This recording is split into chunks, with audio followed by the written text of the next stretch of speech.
नमस्कार. आजच्या या व्हिडिओमध्ये आपण इयत्ता 10वी गणित भाग 1 त्यातील पहिल्या प्रकरणातील सराव संच 1.5 मधील शाब्दिक उदाहरण सोडवणार आहोत. एक सामायिक समीकरणावरची शाब्दिक उदाहरण सोडवताना आपल्याला आधी ते उदाहरण काळजीपूर्वक वाचावं लागतं.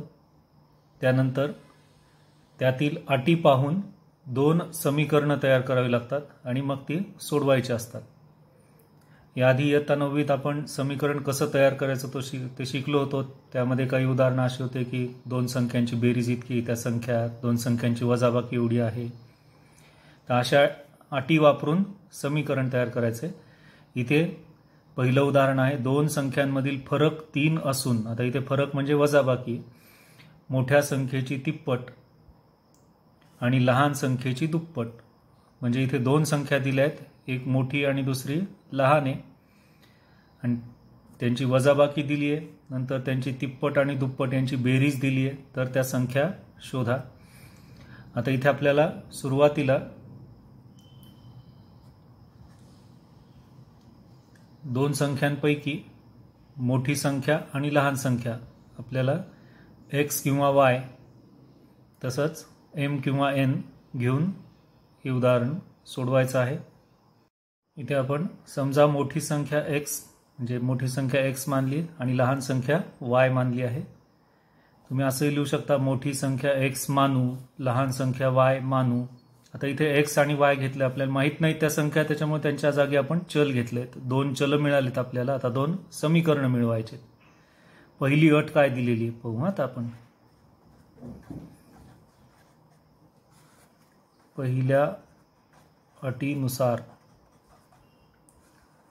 पहिली अट काय दिली, 2 संख्यांमधील फरक 3 असून, आता फरक म्हणजे वजाबाकी, इथे धन आहे. फरक म्हणजे मोठ्या संख्येतून लहान संख्या वजा केल्यावर 3 उरतात. मोठी संख्या x आहे, x वजा लहान संख्या कोणची आहे y, फरक आहे, असून म्हणजे आहे, फरक आहे. किती आहे, आहे म्हणजे बरोबर. किती आहे फरक, 3. आता हे आपल्याला इथे पहिलं समीकरण मिळालं. आता दुसरं समीकरण मिळवायचं दुसऱ्या अटीपासून, मोठ्या संख्येची तिप्पट. आता इथे लिहायचंय मोठ्या संख्येची तिप्पट.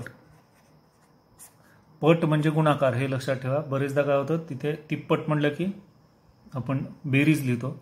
मोठ्या संख्येची तिप्पट. मोठी संख्या कोणची, x, तिची तिप्पट किती होईल, 3 गुणिले x. तिप्पट म्हणजे 3 नी गुणणं, पट म्हणजे गुणणे, तिप्पट म्हणजे 3 नी गुणणे, दुप्पट म्हणजे 2 नी गुणणे. मोठ्या संख्येची दुप्पट आणि लहान संख्येची दुप्पट. पाहता हा, मोठ्या संख्येची तिप्पट, लहान संख्येची दुप्पट. मग आता लहान संख्येची दुप्पट लिहावी लागेल. लहान संख्येची दुप्पट. दुप्पट म्हणजे 2 नी गुणणं. लहान संख्या y आहे, तिला 2 नी गुणलं म्हणजे ते झाले 2y. घाईघाई आपण काय करतो, तिप्पट म्हणजे x ची तिप्पट म्हणजे x अधिक 3 करतो, y ची दुप्पट म्हणजे y अधिक 2 करतो. तर बेरीज केली म्हणजे काय होतं, x मध्ये 2 मिळवले म्हणजे ते दुप्पट होत नाही.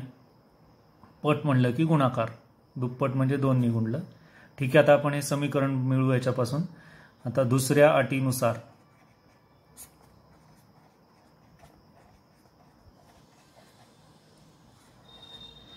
तर यांच्या संबंधामध्ये काय दिलंय, अट काय दिली आहे, मोठ्या संख्येची तिप्पट म्हणजे 3x आणि लहान संख्येची दुप्पट यांची बेरीज दिली आहे. मग बेरीज म्हटल्यावर अधिक कुणाची बेरीज आहे, ही तिप्पट आणि ही दुप्पट. मोठ्या संख्येची तिप्पट आणि लहान संख्येची दुप्पट यांची बेरीज, इथं बेरीज केली आपण, आहे. किती आहे बेरीज, 19. म्हणजे हे आपल्याला दुसरं समीकरण मिळालं. आता आपण काय करणार, ही 2 समीकरणं एकाखाली एक मांडून घेणार. आता ही वरती मिळवलेली दोन्ही समीकरणं आपण एकाखाली एक मांडली. आता आपल्याला इथे हे पहिल्या प्रकारानुसार सोडवायचे आहेत. पहिल्या पद्धतीनुसार हे समीकरणं सोडवायचे, जे आपण 9वीतही शिकलो होतो की दोन्हीपैकी कुठल्या तरी एका चलाचा लोप करायचा आपल्याला समीकरणातून. इथे एक ऋण आहे, एक धन आहे, म्हणजे सरळ बेरीज केली की एक लोप होऊ शकतो, वजाबाकी होऊ शकते. पण केव्हा होईल? इथे 2 y आहेत आणि इथे एकच y, म्हणजे या y ला आपल्याला काय करावं लागेल? 2 करावं लागेल. मग याला 2 करण्यासाठी काय करावं लागेल? प्रत्येक पदाला 2 नी गुणावं लागेल. मग याला 2 नी गुणल्यावर 2y होतील. मग या 2y मधून 2y जातील आणि x ची किंमत आपल्याला काढता येईल. मग आता मी इथे काय करणार आहे? गुणिले 2 लिहितो. याचा अर्थ काय होतो? पहिल्या समीकरणाला 2 ने गुणून. 2 नी गुणायचंय म्हणजे काय करायचं? प्रत्येक पदाला 2 नी गुणायचं. आता 2 नी याला गुणलं किती झाले ते? 2x. नंतर ऋण गुणिले धन ऋण 2 गुणिले y 2y बरोबर 2 गुणिले 3 किती झाले? 6. दोन्ही बाजूंना आपण 2 नी गुणलं म्हणजे समीकरणाची किंमत बदलली नाही, प्रत्येक पदाची दुप्पट केली आहे. आता या समीकरणाखाली हे समीकरण लिहू आपण 3x अधिक 2y बरोबर 19.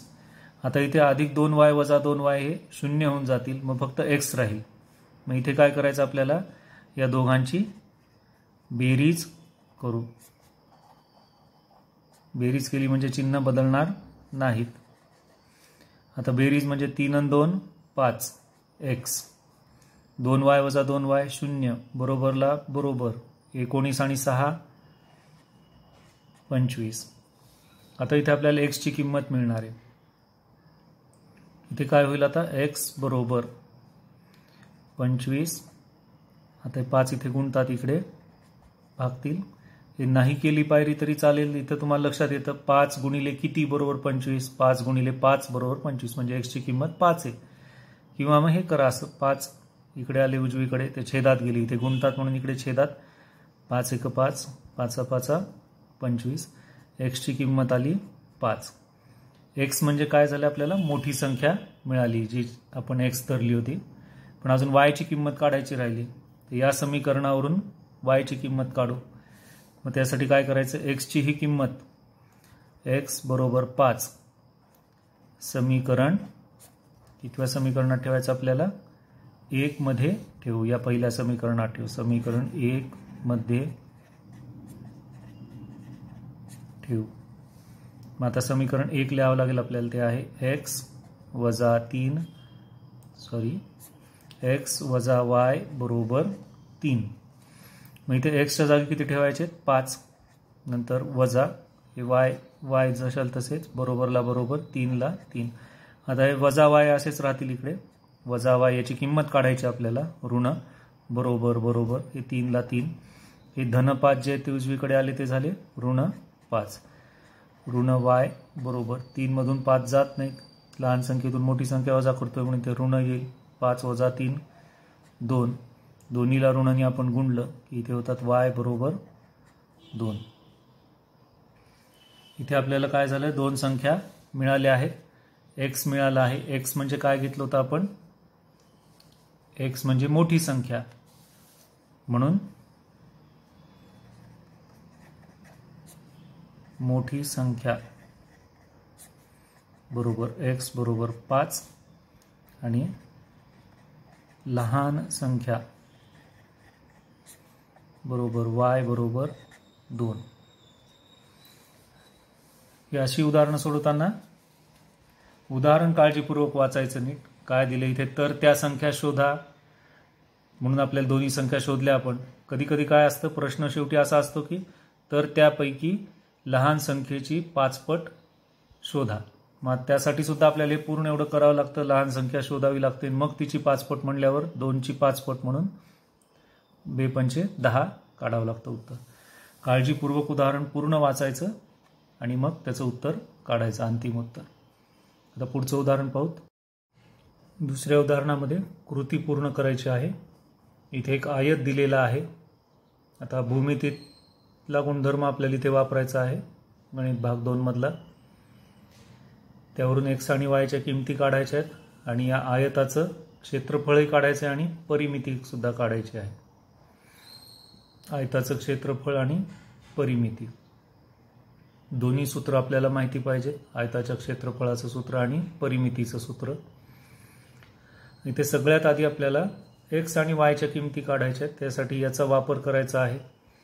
या एवढ्या माहितीवरून 2 समीकरणं बनवायची आहेत. तर सगळ्यात महत्त्वाचं म्हणजे आयताच्या समोरासमोरील बाजू एकरूप असतात, हा गुणधर्म इथे वापरायचा आहे. या बाजूची लांबी आणि या बाजूची लांबी सारखीच आहे, म्हणजे इथे हे जी काही बेरीज दिली ती बेरीज आणि ही वजाबाकी या दोन्हीही समान आहेत.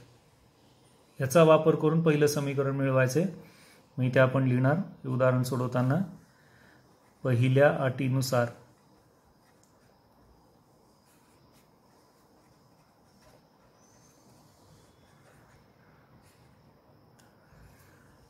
काय आहे. पहिल्या अटीनुसार ही जी बाजू आहे आपली, ही बाजू बरोबर ही बाजू असं लिहायचं आपल्याला. मग तर पहिल्या बाजूची लांबी आहे 2x अधिक y अधिक 8 समान आहे. कुणाच्या समान आहे? तिच्या समोरच्या बाजूच्या.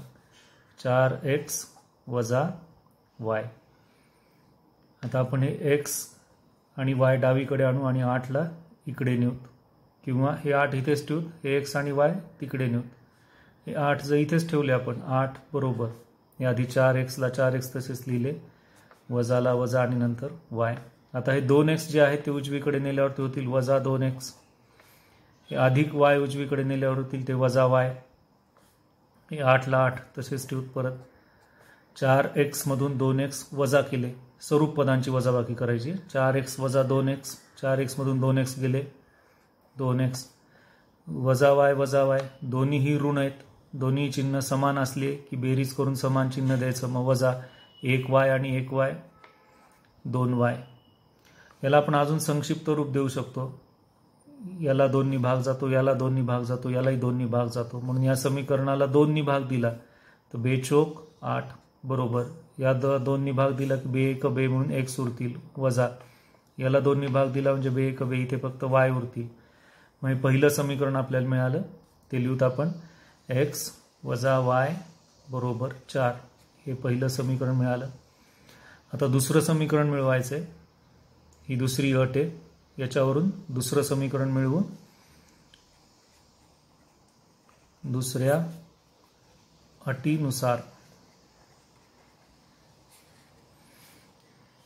अटीनुसार ही बाजू बरोबर आहे ही बाजू बरोबर.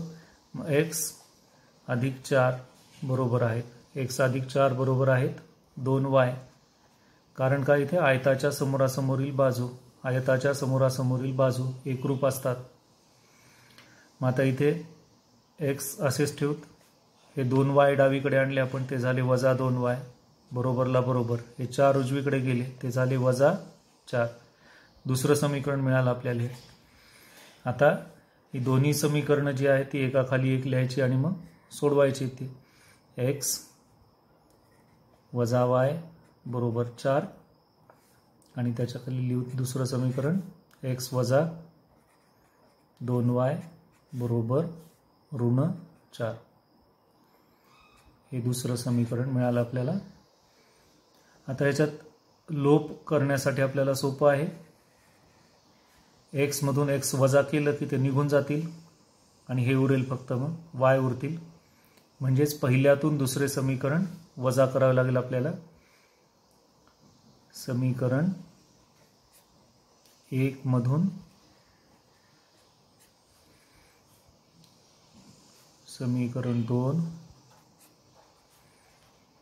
वजा करू. इयत्ता 9वीत आणि याच प्रकरणाच्या पहिल्या अभ्यासामध्ये आपण शिकलो होतो की दुसरं समीकरण वजा करताना त्याची चिन्ह बदलायची. जे समीकरण वजा करायचे त्याच्या प्रत्येक पदाचं चिन्ह बदलायचं, वजाबाकी करायची. म्हणून हे वजा होईल, हे धन होईल, हे सुद्धा धन होईल. मग x वजा x 0.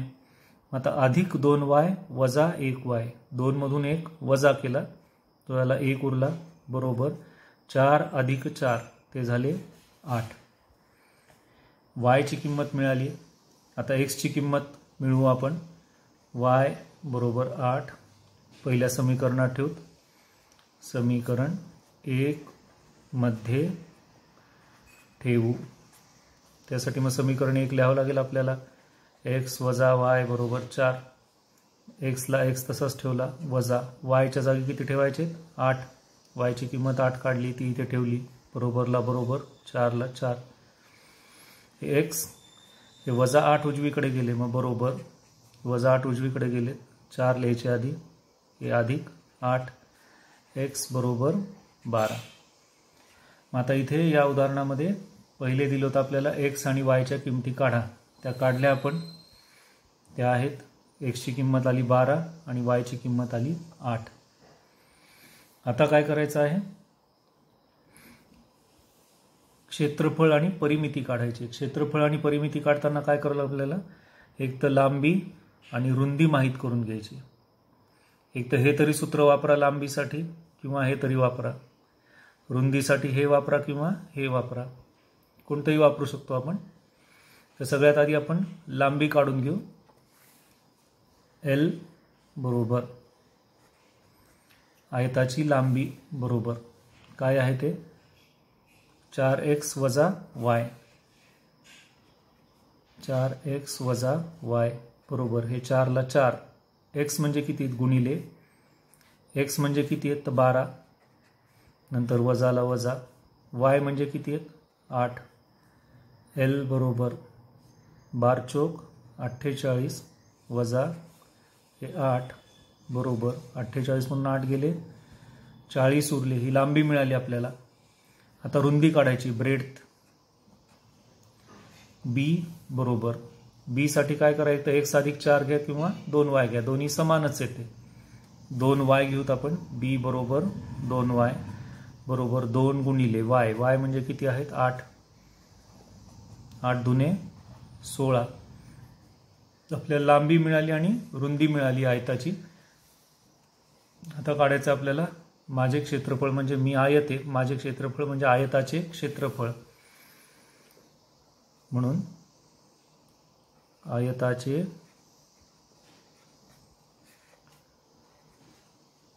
क्षेत्रफळ, क्षेत्रफळ लिहूत आपण बरोबर लांबी गुणिले रुंदी बरोबर लांबी किती आली आहे 40 गुणिले रुंदी आहे 16, 16 शून्य शून्य आणि 16 चौक 64. इथे एकक लिहू आपण पुढे नुसतं. हे सेंटीमीटर मीटर दिलेलं नाही आहे, त्यामुळं लांबी गुणिले रुंदी इथे नुसतं एकक लिहिलंय. आता आयताची परिमिती.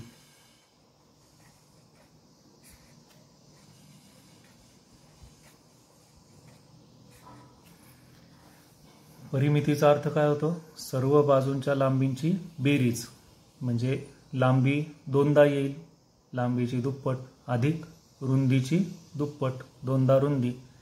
मग परिमितीचं काय सूत्र आहे, आयताची परिमिती बरोबर 2 कंसात लांबी अधिक रुंदी बरोबर 2 कंसात लांबी आहे 40 अधिक रुंदी आहे 16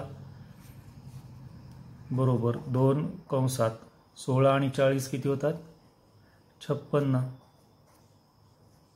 बरोबर 56 ची दुप्पट 112 एकक. अशा रीतीने ही कृती करायची आहे. हे असं काही दिसलं की घाबरून जायचं नाही. आपल्याला सूत्र वगैरे माहिती आहेत सगळे, आयताचे सूत्र माहीत पाहिजे, त्यासाठी काय विचारलं आहे ते लक्षात आलं पाहिजे.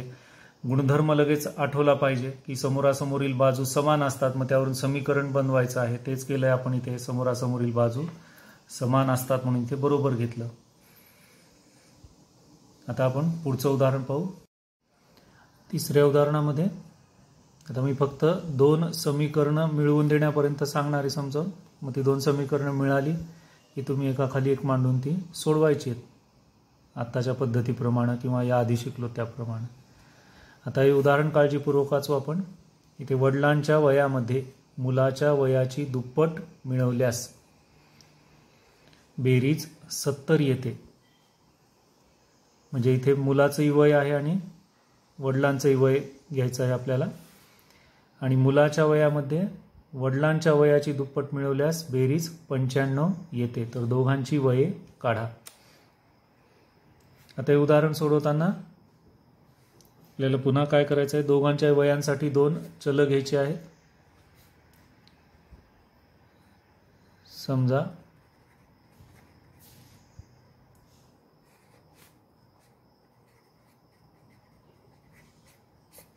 मुलाचे वय बरोबर ए आणि वडिलांचे वय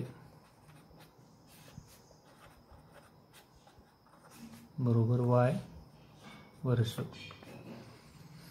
मुलाचं वय ए वर्ष आणि वडिलांचं वय वाय वर्ष.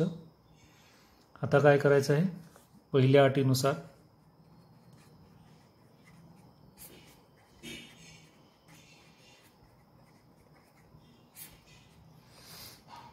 काय दिलेली पहिली अट, वडिलांच्या वयामध्ये मुलाच्या वयाची दुप्पट. आता वडिलांचं वय काय आहे वाय अधिक मिळवल्यास म्हणून अधिक, इथे मिळवल्यास म्हणून अधिक केलं, बेरीज केली, मिळवलं म्हणजे बेरीज केली.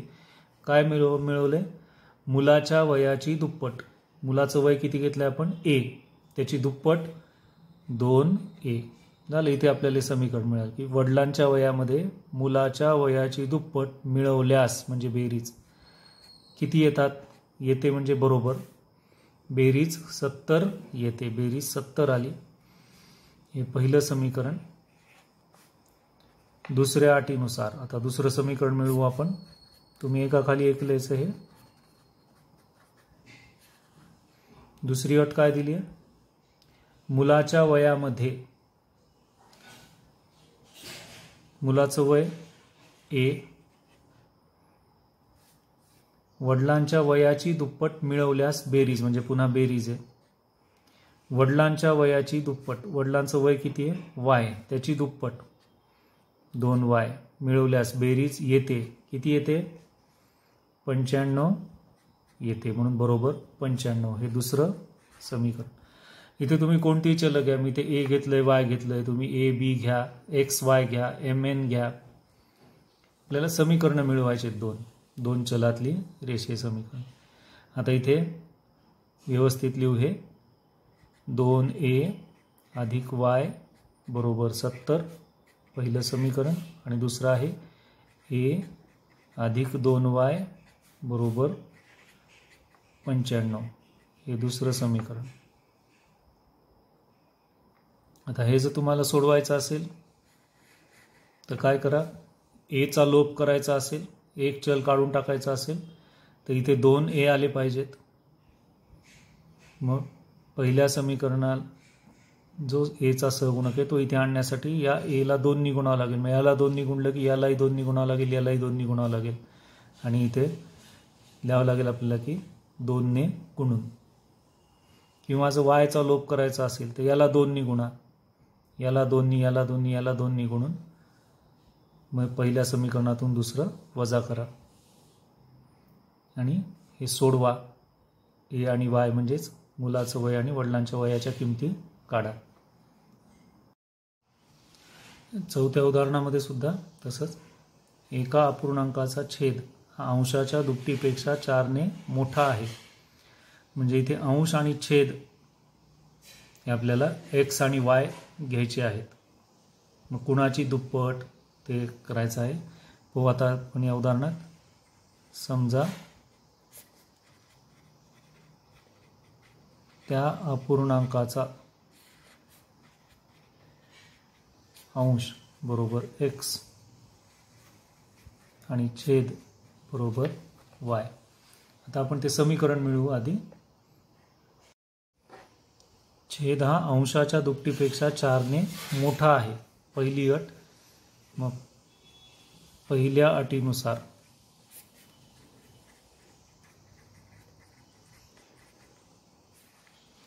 पहिली अट काय सांगते, छेद आहे कसा आहे, छेद आहे वाय आहे, छेद आहे कसा आहे अंशाच्या दुपटीपेक्षा, अंश एक्स आहे त्याची दुप्पट, अंशाची दुप्पट 2x पेक्षा 4 ने मोठा आहे. या दुपटीपेक्षा 4 ने मोठा आहे कोण, छेद. छेद आहे अंशाच्या दुपटीपेक्षा 4 ने मोठा. आलं लक्षात. ही एका अपूर्णांकाचा छेद, मग तो y आहे कसा आहे अंशाच्या दुपटीपेक्षा, अंश आपण x घेतला, अंशाच्या दुपटीपेक्षा 4 ने मोठा म्हणून बेरीज केली. आता हे व्यवस्थित लिहून समीकरण आपण हे 2x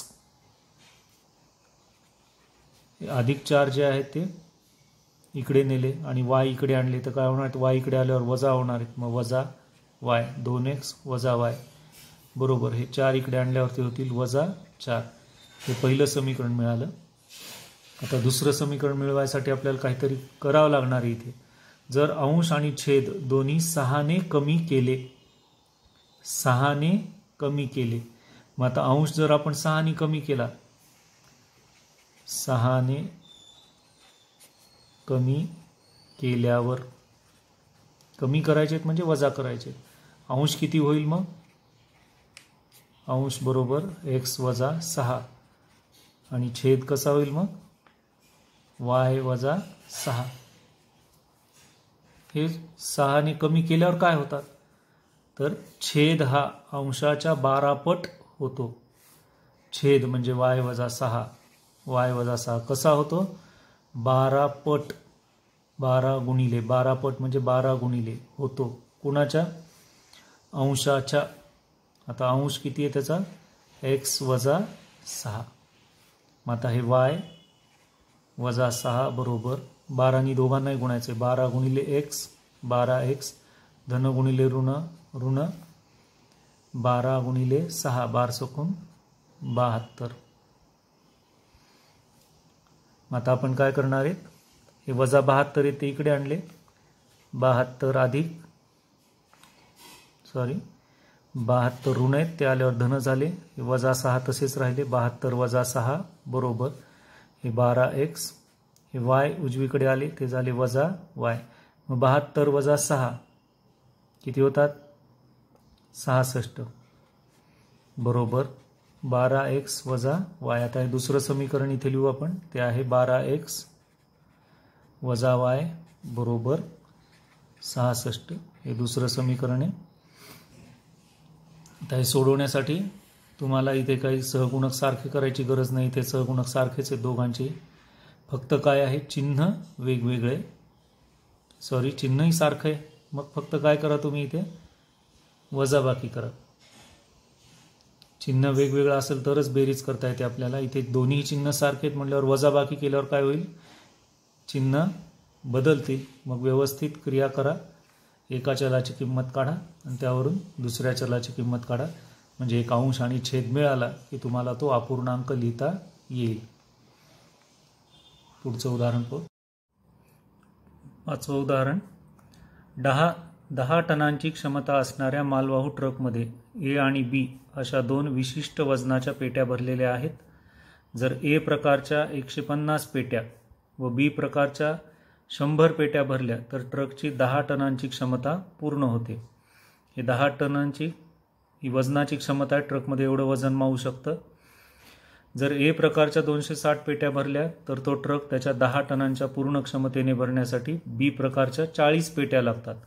तर प्रत्येक प्रकारच्या पेटीचे वजन किती. इथे 2 प्रकारच्या पेट्या आहेत, ए आणि बी, त्यांची वजनं विचारलीत. तर आपल्याला हे उदाहरण सोडवताना सुरुवातीला काय करायचं आहे की समजा ए प्रकारच्या पेटीचे वजन बरोबर x किलोग्रॅम आणि बी प्रकारच्या पेटीचे वजन बरोबर y किलोग्रॅम.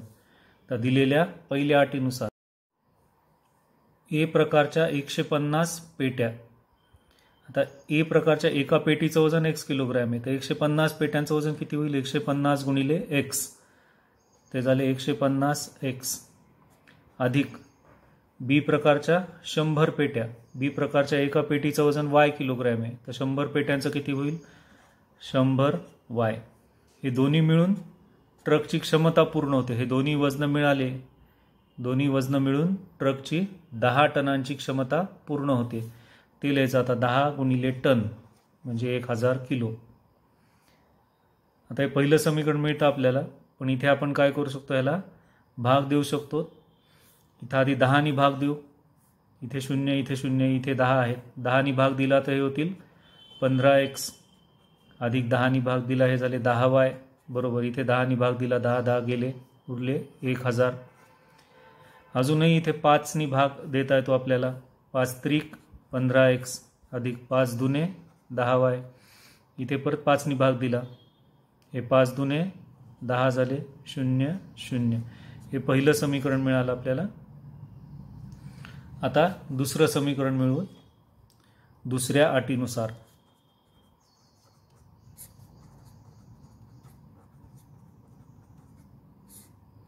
आता इथे दुसरी अट काय सांगते आपल्याला. जर ए प्रकारच्या 260 पेट्या, ए प्रकारच्या एका पेटीचं वजन x किलोग्रॅम आहे तर 260 पेट्यांचं वजन होईल 260x अधिक बी प्रकारच्या किती लागतात 40 पेट्या लागतात ते होतील 40y. या दोन्ही पेट्या भरल्या एवढ्या की 10 टनांची क्षमता पूर्ण होते. 10 गुणिले टन 1000 किलो. आता इथे सुद्धा आपण काय करू शकतो. आधी हे 0 आहेत, इथे 0 आहेत, इथे 10 आहेत.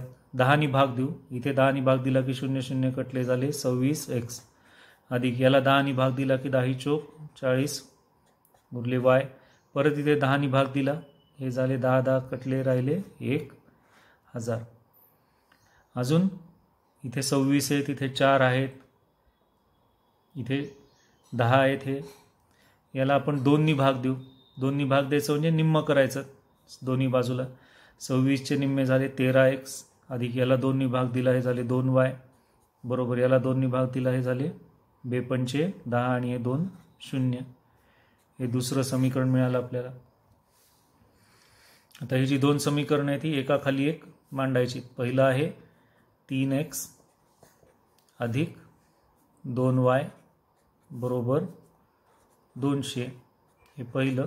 आणि दुसरं आहे 13x अधिक 2y बरोबर 500 हे दुसरं समीकरण. इथे y चलाचा लोप करून हे समीकरण सोडवता येतं आपल्याला. एक सामायिक समीकरण. y चलाचा लोप याच्यासाठी करायचं आहे की दोन्हीचे सहगुणक सारखेच आहेत. मग इथे आपण काय करणार 1 मधून 2 वजा करू. मग पहिल्यातून दुसरं वजा करताना चिन्ह बदलायचे. 3 मधून 13 वजा होत नाहीत मग ऋण. 13 मधून 3 गेले 10x. 2y मधून 2y गेले 0 मग बरोबरला बरोबर. 200 मधून 500 जात नाहीत मग हे वजा चिन्ह. 500तून 200 गेले 300. इथे दोन्हीकडे ऋण चिन्हाने गुणलं की धन झाले ते. मग x बरोबर हे 300 हे 10 इकडे येऊन भागतील 0 0 म्हणजेच x बरोबर 30 किलोग्रॅम करू आपण वजन येते.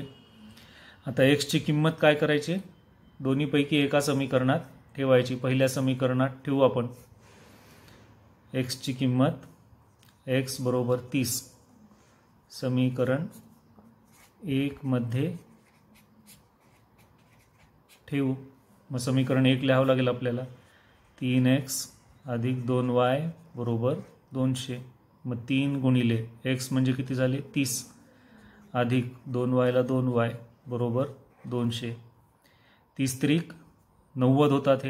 हे 90 आपण तिकडे नेऊत म्हणजे 200तून वजा होतील. मग हे 2y बरोबर हे 200 वजा 30 त्रिक 90 हे 90 तिकडे नेलेत. 2y बरोबर 200 वजा 90 किती झाले 110. मग 2 110ला जाऊन भागतील. y बरोबर 110 छेद 2. बे एक बे बे पंचे 10 आजचा आला एक परत बे पंचे 10 55 किलोग्रॅम. म्हणजेच इथे x काय होतं ए प्रकारच्या पेटीचं वजन. ए प्रकारच्या पेटीचं वजन बरोबर किती आलं आपल्याला x बरोबर 30 किलोग्रॅम आणि बी प्रकारच्या पेटीचं वजन y बरोबर 55 किलोग्रॅम. 6वं उदाहरण त्याला स्टार केलेलं आहे म्हणजे हे थोडंसं काठिण्य पातळीचं. विशालने 1900 किलोमीटर प्रवासापैकी काही अंतर बसने तर उरलेले अंतर विमानाने पूर्ण केले. बसचा सरासरी वेग 60 किलोमीटर दर तास आहे, तर विमानाचा सरासरी वेग 700 किलोमीटर प्रति तास आहे. जर हा प्रवास त्याने 5 तासात पूर्ण केला असेल तर विशालने बसने किती किमी प्रवास केला? विशालने एकूण 1900 किलोमीटर प्रवास केलाय. त्यापैकी काही प्रवास बसने केलाय आणि काही विमानाने केलाय. तर बसने किती किलोमीटर प्रवास केलाय ते विचारलं आहे.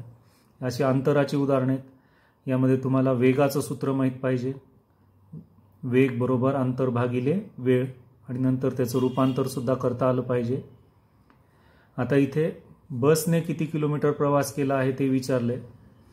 आपण बसने x किलोमीटर प्रवास केला असं गृहीत धरू.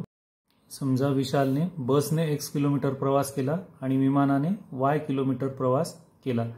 तर पहिली अट काय दिली? विशालने 1900 किलोमीटर प्रवास केला आहे. म्हणजे एकूण अंतर किती कापले? 1900 किलोमीटर. हे दोन्ही मिळून 1900 किलोमीटर ही पहिली अट आहे. पहिलं समीकरण मिळतं. आता इथे पहिल्या अटीनुसार x अधिक y बरोबर 1900. एकूण बसनी आणि विमानाने मिळून त्यांनी 1900 किलोमीटर प्रवास केलाय. आता पुढे दुसरं समीकरण मिळवण्यासाठी काय दिलंय? बसचा सरासरी वेग 60 किलोमीटर दर तास आहे. म्हणजेच बस एका तासाला 60 किलोमीटर जाते आणि विमान एका तासाला 700 किलोमीटर जातं. एकूण किती तास प्रवास केलाय त्यांनी? तर 5 तास. हा 1900 किलोमीटरचा प्रवास जो आहे तो एकूण 5 तासात पूर्ण केला आहे. इथे दोन्ही तासांची बेरीज, बसने किती तास प्रवास केला आणि विमानाने किती तास, दोन्ही मिळून 5 तास केलेला आहे. म्हणजे इथे वेळ दिलेली आपल्याला. अंतराच्या सूत्रावरून किंवा वेगाच्या सूत्रावरून आपण वेळेचं सूत्र मिळवू. हा सूत्र आहे वेग बरोबर अंतर भागिले वेळ. आपल्याला एकूण वेळ दिलाय 5 तास, म्हणून आपल्याला दोन्ही बसने किती वेळ केला आणि विमानाने किती वेळ केला त्यासाठी आपल्याला वेळाचं सूत्र मिळवावं लागेल. म्हणून वेळ बरोबर, आता वेळ इकडे आलं आणि वेग छेदात गेलं, वेळ बरोबर अंतर भागिले वेग. हे जे सूत्र आहे वेगाचं हे आपण बदलून घेतलं. वेळ डाव्या बाजूला आणला आणि वेग उजवीकडे छेदात आणला होता. कारण वेळ आपल्याला माहिती एकूण 5 तास लागलेला आहे. मग आता इथे आपण काढणार आहोत बसने लागलेला वेळ.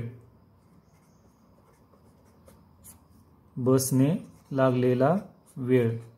बसने लागलेला वेळ म्हणजे अंतर किती आहे बसने कापलेलं?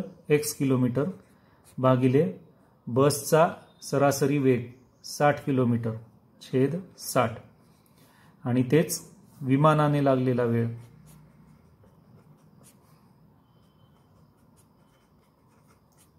विमानाने लागलेला वेळ कसा काढायचा?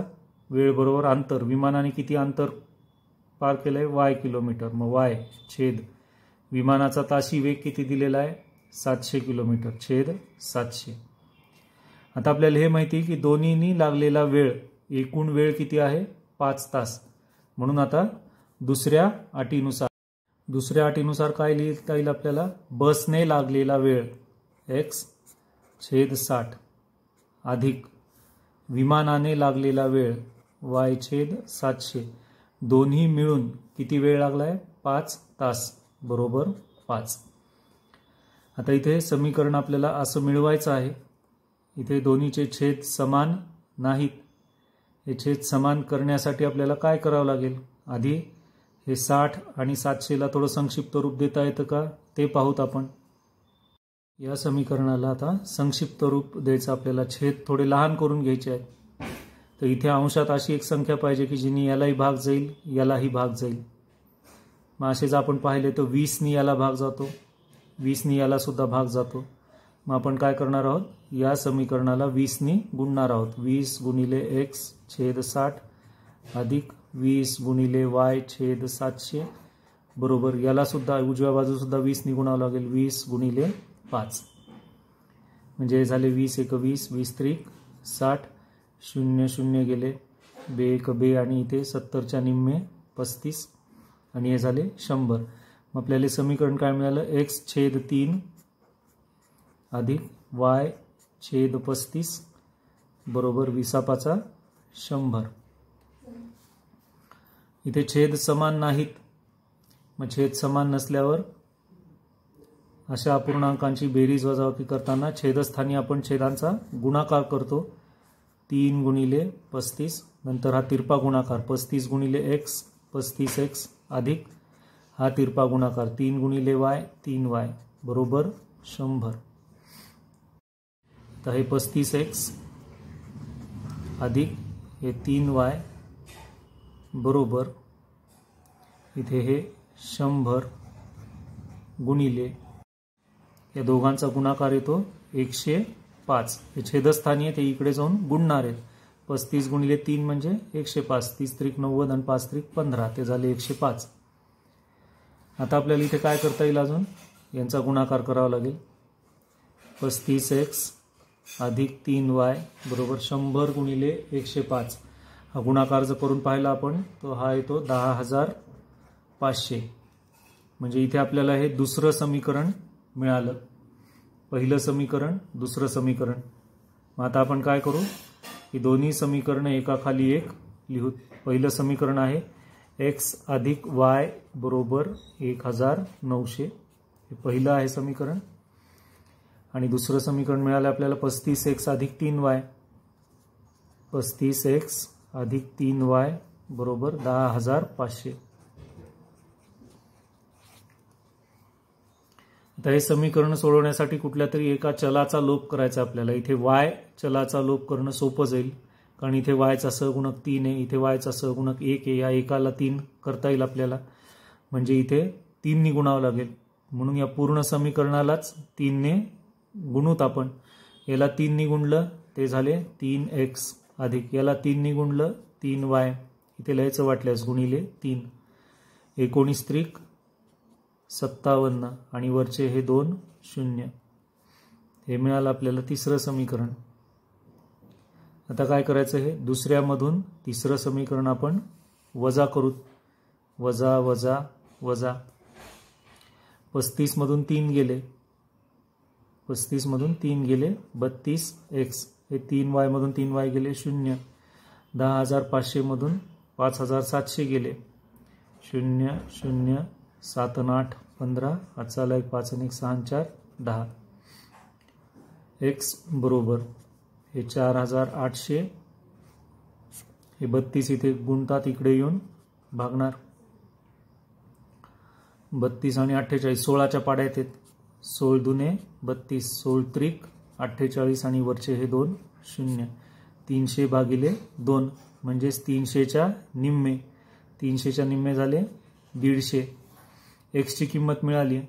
आपल्याला उदाहरणामध्ये विचारलं काय होतं, बसने किती किलोमीटर प्रवास केला. विशालने बसने x किलोमीटर प्रवास केला.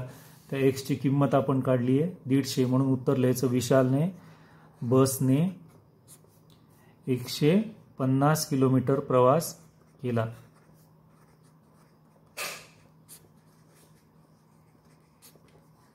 अशा रीतीने हे शाब्दिक उदाहरणं सोडवायची आहेत. आधी काळजीपूर्वक वाचून घ्यायची व्यवस्थित आणि नंतर समीकरणं तयार करायचे.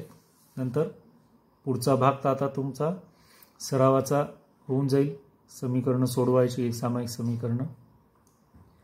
हा व्हिडिओ पाहिल्याबद्दल धन्यवाद. पुढच्या व्हिडिओमध्ये पुढच्या घटकासह भेटू.